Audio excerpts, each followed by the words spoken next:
भैया नमस्कार।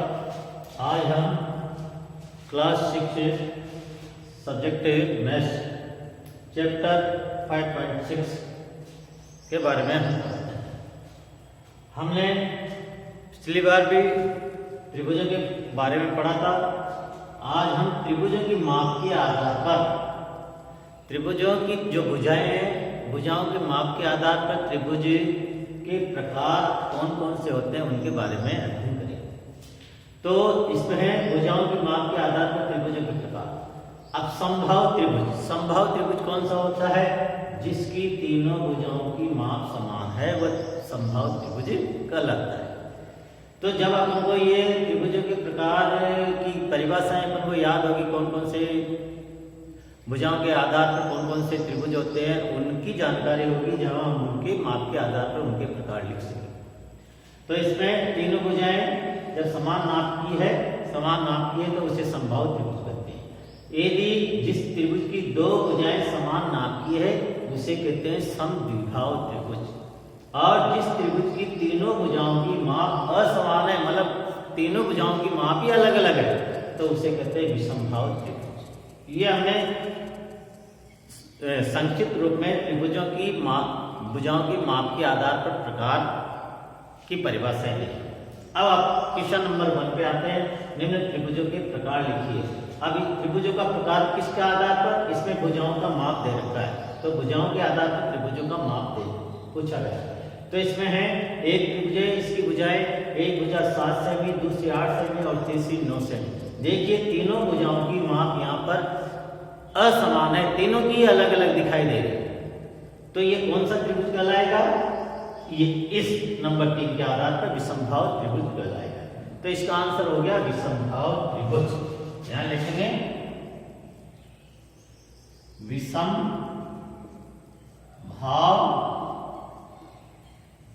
त्रिभुज, ये इसका आंसर आपको प्राप्त होगा। इसके बाद इसमें पूछा गया है, इस पे दूसरा पहले का जो विभाग है उसमें एक त्रिभुज PQR में PQ बराबर किसके बराबर है? QR के बराबर। PQ भुजा है QR के बराबर और QR के बराबर है RP भुजा। कहने का मतलब यह है कि तीनों भुजाओं की माप बराबर है और कितनी है? 5 सेमी। तीनों भुजाओं की माप बराबर है, जो है 5-5 सेमी है तीनों भुजाओं की।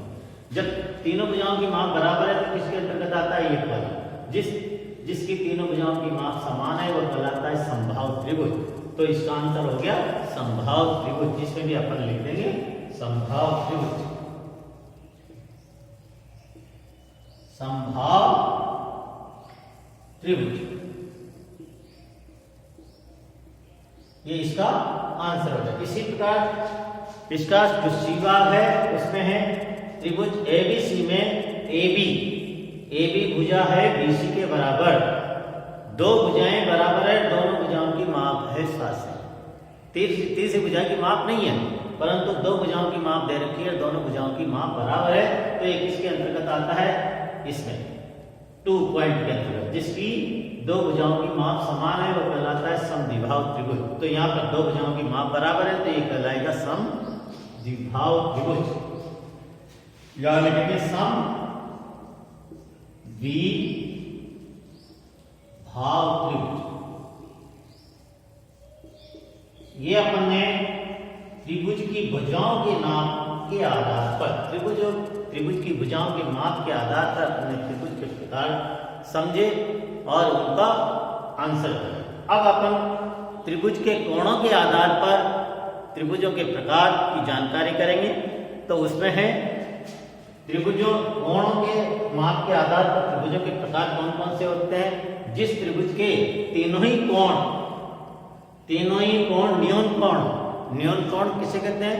जिसके न्यून कोण कहते हैं जो कोण 90 डिग्री से कम है, वह न्यून कोण कहलाता है। अर्थात तीनों ही कोण 90 डिग्री से कम है, वह न्यून कोण त्रिभुज है। जिस त्रिभुज का एक कोण समकोण मतलब 90 डिग्री का हो गया, वह समकोण त्रिभुज कहलाएगा। और जिस त्रिभुज में एक कोण 90 डिग्री से अधिक हो गया और 180 से कम, वह कहलाता है अधिक कोण त्रिभुज। जिसमें अब इसके आधार पर हम त्रिभुजों के प्रकार लिखेंगे। इसमें दे त्रिभुज DEF में M मतलब मिड कोण D कोण बराबर 90 डिग्री का है। तो एक कोण 90 डिग्री का आ गया। तो जब एक कोण 90 डिग्री का आ गया तो कौन सा है? एक कोण समकोण है, तो समकोण त्रिभुज कहलाता है। तो इसका आंसर हो गया समकोण त्रिभुज। समकोण त्रिभुज। इसके बाद इसमें है त्रिभुज ABC में कोण A बराबर 50 डिग्री, कोण B बराबर 60 डिग्री, कोण C बराबर 70 डिग्री। देखिए तीनों कोण, इसमें तीनों ही कोण 90 डिग्री से कम है, अर्थात जो 90 डिग्री से कम होते हैं यदि तीनों कोण, तो वह कहलाता है न्यून कोण त्रिभुज। तो इसका लिखेंगे न्यून कोण त्रिभुज। न्यून कोण त्रिभुज, ये इसका आंसर प्राप्त। इसके बाद सी वाला भाग है त्रिभुज PQR में कोण P बराबर 110 डिग्री का है। एक कोण 110 डिग्री मतलब 90 से अधिक हो गया, 90 डिग्री से बड़ा कोण है ये, तो ये कौन सा है? अधिक कोण कहलाएगा। जिस त्रिभुज का एक कोण भी 90 डिग्री से अधिक है वह अधिक कोण त्रिभुज। अधिक कोण त्रिभुज।